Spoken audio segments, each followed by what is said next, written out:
Any other testimony from the floor? Dr. Perlstein?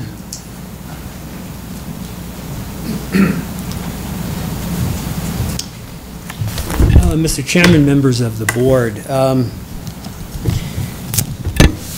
been listening to the proceedings, and I'm also one of the people who has been present from the beginning, as well as being the expert witness on all of the legislation that we have put forth. So I've been on the front lines and speaking with the legislators, and in 2008 when we passed, I believe it was House Bill 275, with the amendment that the medical and pharmacy boards have approval over the formulary, and we commenced with the formulary task force committees meetings, and I was a part of that also. And we got bogged down, as Dr. Jones mentioned, in natural substances and discussions of that nature. We realized that we needed to go back to the legislature to resolve this issue, because the original intention of the first legislation, prior to the amendment that included the medical and pharmacy boards as having approval authority over the formulary, was that there were two sections, and one was the so-called natural substances and one was everything other than that. And the discussion that when we decided to, in 2009, propose the new legislation to clear this up, and as expert witness, I can certainly vouch for that I completely communicated to every legislator on every committee what the intention of this law was, because the way it turned out at the end was, why did we even go to the legislature if there was going to be no change from 2008 to 2009? Because that's essentially what happened. And the meeting that is being referred to, in which the language was clarified, was a meeting that took place between myself, the chiropractic lobbyist, the Pharmacy Association, I believe executive director or president, I believe executive director, and the executive director of the medical board, if I have that correctly. And there are no minutes to that meeting. This was an informal meeting at the Roundhouse in a meeting room. And I have my paperwork, which I'm not saying is minutes. It's not signed by anybody. But on my paperwork, it was very clear that there is one sentence that ensured that the stuff, the items in Section A, was clearly under the jurisdiction of the Chiropractic Board, and everything else was not. And that sentence is a very simple sentence, and my notes are very clear on that, and I will read you that sentence. It's actually in the law with something additional to it. But the sentence says that a formulary for injection that includes the substances in Section A and that are within the scope of practice of the Certified Advanced Practice Chiropractic Physician. I'm sorry, I'm reading a prior sentence. The sentence, dangerous drugs or controlled substances and drugs for administration by injection not listed in Section A shall be submitted to the Board of Pharmacy and the New Mexico Medical Board for approval. So, in the law, the drafter took that and put a comma. He put a comma after dangerous drugs or controlled substances, comma. And that set that off, dangerous drugs or controlled substances. And that distinguished it, that took it apart from that listed in Section A. And the Pharmacy Board interpreted that all dangerous drugs, no matter what section they were in, had to be approved by the medical and pharmacy boards. So if you take that interpretation, then of course Mr. McKay is correct. The intention of going back to the legislature in 2009 was to delineate Section A from everything else. And that meeting, which was not with the pharmacy board and which was not with the medical board, but which was the Pharmacy Association, Pharmacy, and Medical Society members, everyone was absolutely clear that we were delineating that. Because my notes do not show a comma, because a comma would make it something else. And when it came out in the draft and we moved along, there was a comma there. And I think it was thought that in the frenzy of legislative activity that may not be a problem, and it's turned out to be the problem that we have here today. So what that means is that if we take the actual intention of the law, then we're dealing with a formulary that for the most part is under the jurisdiction solely of the Chiropractic Board. Now, I wish to also inform everyone here that I worked on and pretty much wrote the additions to the formulary. What I did is I added a few substances which would clearly not be in Section A. And I did it for one reason and one reason only. And that's because the Pharmacy Board had already approved substances like lidocaine and cyclobenzaprine, and I wanted to include another muscle relaxant and another NSAID in order to have a little bit more variety in an advanced practice physician's armamentarium, if you will. So these are clearly outside of that Section A, and if the board deems fit, then of course, yes, I agree that this was not approved by the Pharmacy Board beforehand, but that was the intention. The intention is not to move into there. I have heard that the intention of this was to actually circumvent the failure of House Bill 127 last year and to move into primary care drugs. That's not it. Not it at all.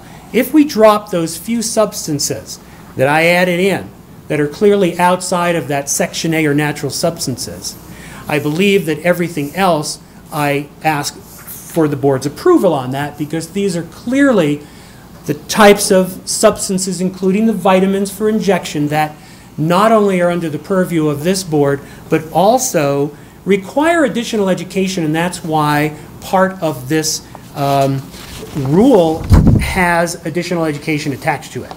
I've been an advanced practice physician for 2 years now, and I've come to understand that if you're going to move into this arena, that additional education is necessary. And so for public safety, that's why there are additional educational requirements. So my point of view, of course, is that the original intention of the legislation in 2009 needs to be addressed. If it can be addressed by this board, fine. If it needs to be addressed by a court of law, then it needs to be addressed by a court of law.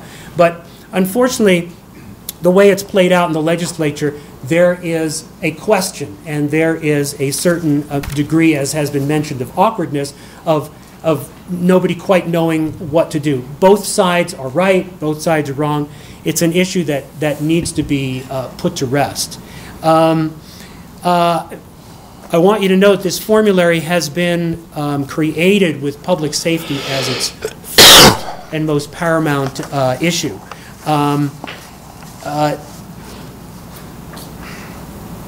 I agree that there has been no prior approval by the medical and pharmacy boards, but we of course are making the point that for most of the substances being requested, except for the ones like metaxalone and baclofen, etc., that is really under the purview of the Chiropractic Board. Mm-hmm. So, what you're asking us, Dr. Ashley. just to make it motion of law, whatever you want to say it, for our board, or include this in our board on intent rather than on statute. Because you got the word intent. Right. Then you got two sides to the word that you can interpret intent. Mm-hmm. And so it's intent of our board, or when you wrote the stuff in here, that it was your that you thought when you wrote it in, it was intent of the statute that you could do that. Mm-hmm. Now we have the medical board and the pharmacy board, and everybody say that's the intent is not what we should be going by. We should be going by the statute. That it says these should be approved by the medical board, the pharmacy board, and the chiropractic board as one. And when that's done, well then the intent of the law is the statute of law is upheld the way it's supposed to be. That's the contentious issue. If you look at the law, it says dangerous drugs or controlled substances, comma, drugs for administration by injection and substances not listed in subsection A. So There is not a comma after drugs for administration by injection. So we could interpret that drugs for administration by injection and substances not listed in subsection A of this section. We could combine that. I think we'd have to have an English professor to come in and see what is the best interpretation of this. We have commas where there weren't supposed to be. I think that this is unfortunately up for interpretation. So whereas when you say that the statute is the statute, I think the statute can be interpreted. I am not an attorney, so I'm at a loss as to how to interpret that. But I will say that, barring that, and once again not being an attorney, I have looked at the actions of the pharmacy board and the medical board as somewhat opportunistic. If we step back far enough, what the chiropractic profession is doing is a very controversial subject. And we were able to pass a couple of laws that put us into a whole different category that some of my colleagues have lost sleep over, and we know this. Here we are, moving along and trying to expand, and the opposition is not surprising. And the medical board and the pharmacy board, I think they do and they don't quite know what to do about this. There are some procedures within the formulary in Section A that are questionable to the pharmacy and medical boards because it's not their domain. But they are interpreting the law and being opportunistic, in my opinion, as saying, well, we have an opportunity here to put our thumb on some things. You know, years ago, the acupuncture profession passed some laws without requiring any approval by the pharmacy and medical boards. And I happen to know that the pharmacy and medical boards are not necessarily happy about that because they have no control over it. So here we come, and now there's control according to their interpretation, and I think that they want to utilize that for what they consider to be public good. And if I take that point of view, I agree, yes. That case has been multi-years of litigation in the courts. Mm-hmm. Okay. I understand. Okay.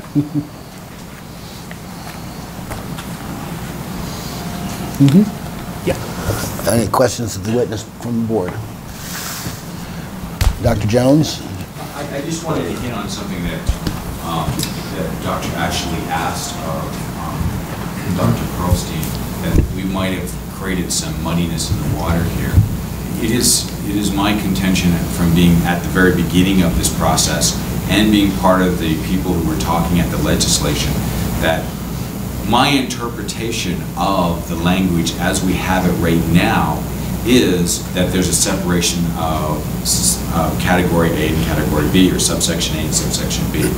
Now, the medical board and the pharmacy board, after we've gone through the legislative process, have chose to interpret it in a different way, which they have the right to do that. So the question is whose interpretation is right? The reason that we used the word intent was not to say that we intended this to be this way, but we don't really believe that's what the law states anymore. And I think that message is being muddied here. I believe that the way that we have it written right now and the way we choose, the way that it was meant to be from the very beginning, and when we saw the last piece of legislation, we had our counsel talk about it and our lobbyists go, is this piece of legislation actually speak to what our intent is? And the answer was yes. So we didn't at that point in time question that comma that came up later.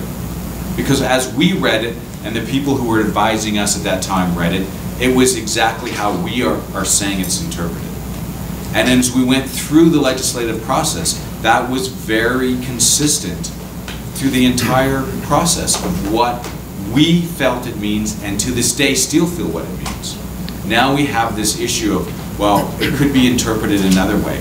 And frankly, I don't know what is the right interpretation. And I respect the other boards and what they feel their interpretation is. And that's why I said at the beginning of my comment here that we need to have some form outside of these boards to make that determination of what is the correct reading of that. And then I would believe that intent would come into play if this is in a court setting. I've got one other thing. I mentioned that I was the expert witness for every committee, and I think it's unquestionable that I approached every committee speaking of the problem from 2008, why we were here in 2009, what the legislation was intending to correct with the Pharmacy and Medical Board approval. And I clearly stated, and the legislators clearly understood what we were attempting to do. So that's as clear as I can make it.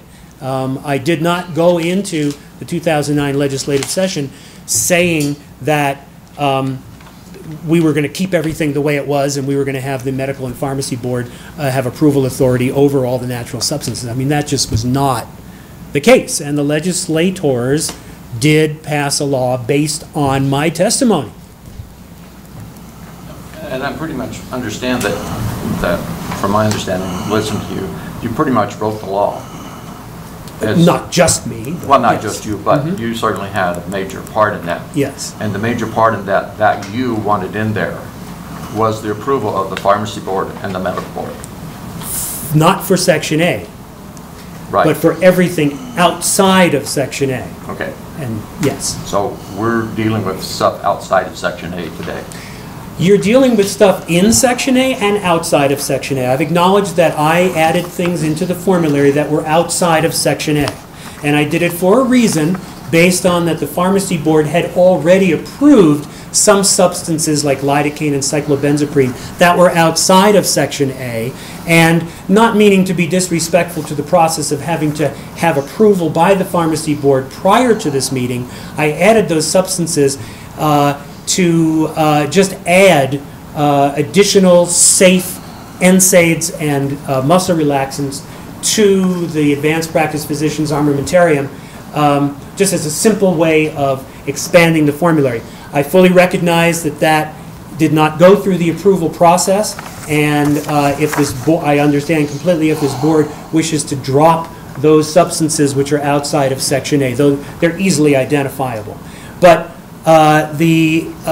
given my interpretation of the law, vitamins for injection with additional board-approved education is quite acceptable for the board to approve on, not requiring any other board's approval. That's my position. That's how I interpret the legislation, and I say that's how the legislators interpreted the bill, and that's how the governor signed it. Doctor, actually, it's a two-dimensional thing. It's one, the substances, and then the mode of administration. I get that. The mode of administration basically should be approved by the Pharmacy Board and the Medical Board. I don't know. I'm not a voting member or policymaker. But I'm just trying to explain that. I don't know. I have a question, Kathleen Carter. Which yes. we have our proposed changes, and we have a Pharmacy Board and a Medical Board. And I would like more specific testimony on some of these specific substances as to whether you think they're in subsection A or subsection B. Okay. Yes. We have a number of, I am a public member, so I acknowledge. Yes. On the list of the proposed formulary,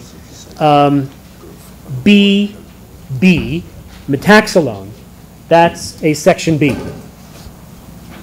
Now, cyclobenzaprine is already approved, but Yeah, I saw that. yeah, metaxalone is a Section B substance, if I may call it that, to help differentiate. And further down under D, F, indomethacin, that's a Section B. Under D3B, baclofen. Before you leave, Yes. is there an objection to that one, indomethacin? Yeah. Is there an objection to it? Yes, Is someone objecting to that? it hasn't, it has Yes. not been approved It has not been approved. all three boards. Right, I'm pointing those out. All right, that's what I want you to do. Yes, and further down under 3B, baclofen has not been approved by the three boards. I believe number 5, gabapentin, has not been approved. Number 6, minerals, magnesium. Now this is a topical, but it has not been approved. Are those in those natural substances? Yeah, I'm sorry, yes. It's not been approved by any board, but it's a Section A, I'm sorry. Another Section B substance under F9, bupivacaine. is a Section B substance that has not been approved.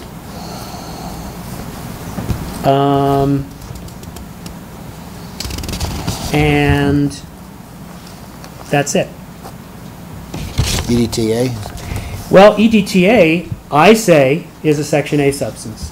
You think it's a Section A? It's a synthetic amino acid.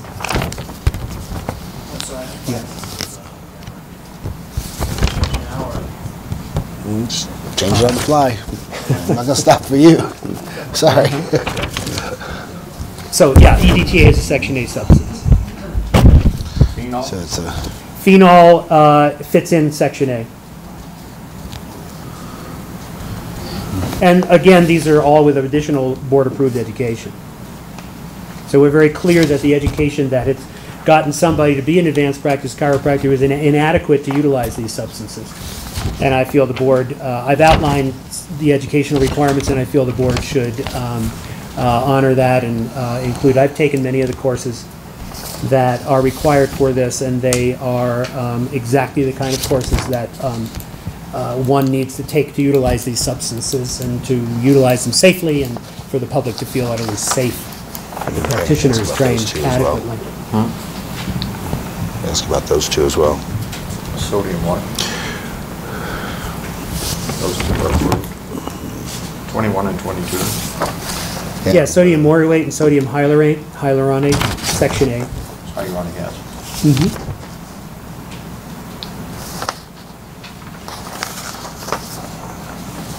And, I will say that what was left out inadvertently, and I would request that these be added in, that number 21 and 22 be put under C, I believe, for the educational requirements. They belong with the additional educational requirements. That was my mistake. Those should not be used without additional education. I put them under C. 16.4, 15.12, C. They belong in there. And what about G? G, glutathione, I believe that the board, that's an approved substance. The board approved that already. This board approved that already, and I believe it was, it's not marked. yeah, it's not marked. And there is a contentious issue here, I believe, with the Board of Pharmacy's letter that they say that homeopathic for injection is not approved. That's been in the formulary. That was approved. My recollection, that was approved by all parties.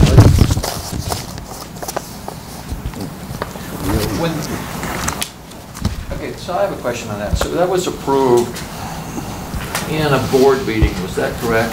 You're talking about homeopathics? No, the substance that we already have was approved, Yes. approved in a board meeting, In a public hearing. in a public hearing. Yeah, I mean, like everything in And black. there was something about detrimental reliance that some of this stuff that we, That was a term you brought up. do you remember that detrimental reliance? Mr. Chairman, Dr. Ashley, there was a rulemaking, I think last year, and where the board approved a formulary. And then at the very end of the rulemaking, I believe there were some doctors that got up and said, but I've been doing this for a long time, I've built my practice on it, and I believe the board amended the rules to include something else to allow that person or group of doctors to keep practicing. I'd have to find the transcript to get it precise.